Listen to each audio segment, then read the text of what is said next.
Hello again and welcome. Today we're going to do something very exciting, one of my favourite forms of tea, chai. And we're going to do it a little bit differently because we're going to home make it. So firstly I have my favourite teapot, Cyril. We're going to add a tiny dash of water to Cyril. And then we're going to drop some spices in there. Now you can vary this as much as you like, but this is what we're using today. I've got 2 black peppercorns. A very important spice in chai, just that little hint of pepper. I've also got 2 of these pimento, some people call them allspice, little Jamaican berries. I've got some star anise, I think I'll just put half of one in there because that's quite strong. I've got a cardamom pod. Break that open, drop it in. And I've got some cinnamon chips, sort of shaved cinnamon. So, all in all, a very simple spice mix, and I'm swirling that around with the very hot water. That just helps to release the oils before the tea goes in. But the tea can go in now. This is a Darjeeling.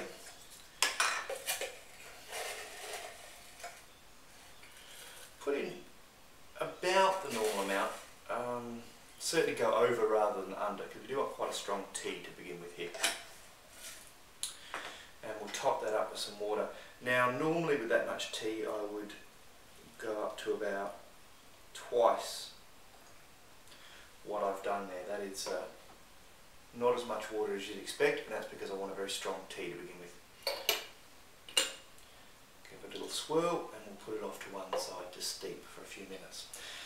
Now chai is simply the Indian word for tea, but it's come to mean a sweet and fragrant and spiced tea, and invariably a milky one as well.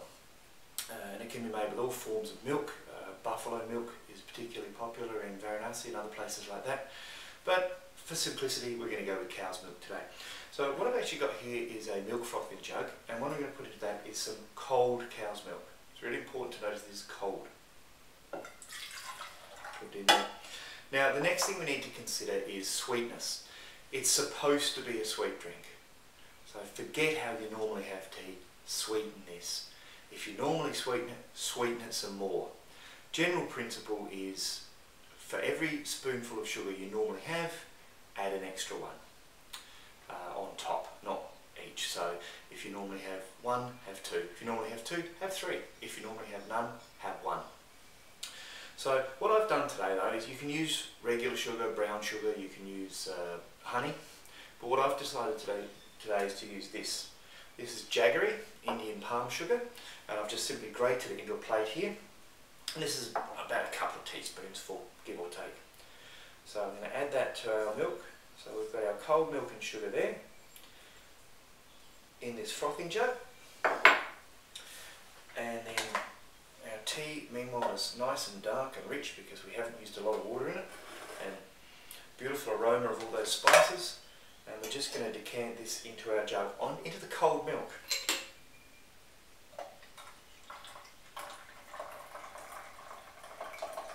It's very strong tea. There we go. Every drop of goodness. Now, the next thing we're going to do might surprise you. We're going to have a change of scene. Well, here we are at the back where I've got a little coffee bar set up, and this is where I do coffee, which I do sometimes. And I've bought our jug of chai out here, so it's the cold milk, the hot tea and the palm sugar, and I'm simply going to pop it on the steaming wand.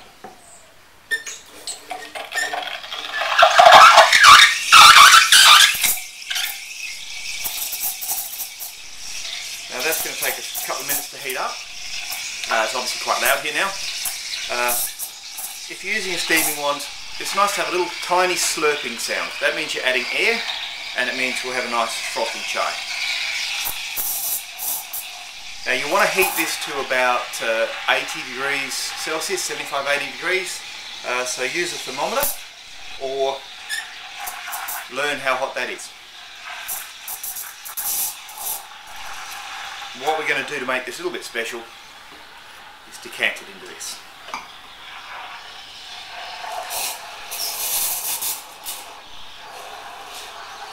Okay. Okay, looks like we're almost there. Turn the steam off.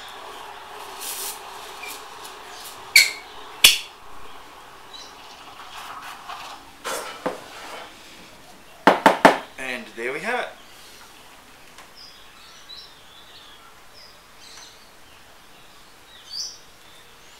And all I've done here is I've ground together some cinnamon, some cardamom and some icing sugar. Sprinkle that on top. And that's how I have my chai. So I'll see you next time.